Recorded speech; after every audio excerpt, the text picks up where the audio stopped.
How Illinois' electric system works, Part 2, Deregulation in Illinois. For the first 100 years of our electric system, regulated utilities like ComEd and Ameren owned both the power plants and distribution system.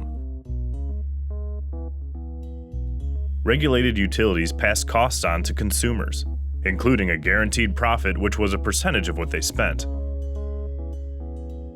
In the 70s and 80s, Illinois utilities built far more power plants than we needed, and electric rates spiked.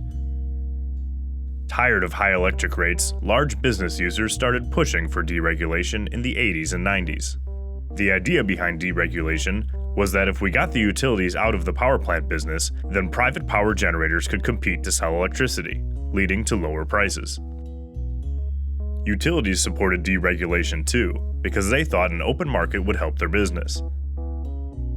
So in 1997, Illinois passed the Illinois Electric Service Customer Choice and Rate Relief Law. Under the law, ComEd and Ameren continued to distribute electricity, but they were no longer allowed to own power plants. So ComEd, the regulated utility, split into ComEd, the electric distribution utility, and Exelon Generation, the power plant owner. But both companies were subsidiaries of Exelon.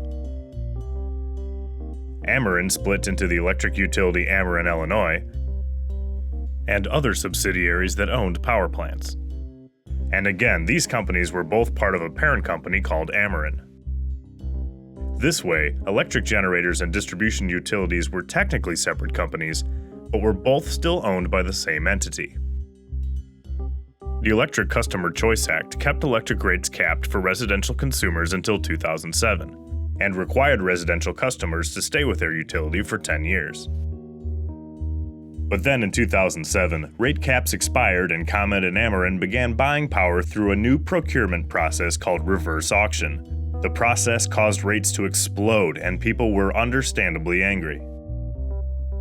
Despite this setback, the Illinois General Assembly decided that deregulation could still work, but there had to be more oversight to make sure electricity was reliable, affordable, and sustainable for Illinois consumers.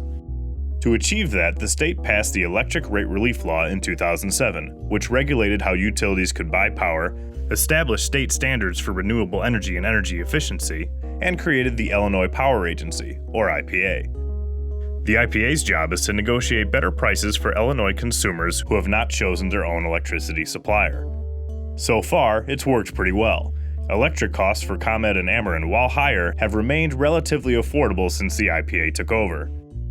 With all these consumers making their own buying decisions, the question turns to how a power plant owner makes money in this dynamic environment. We'll get to that in our next video.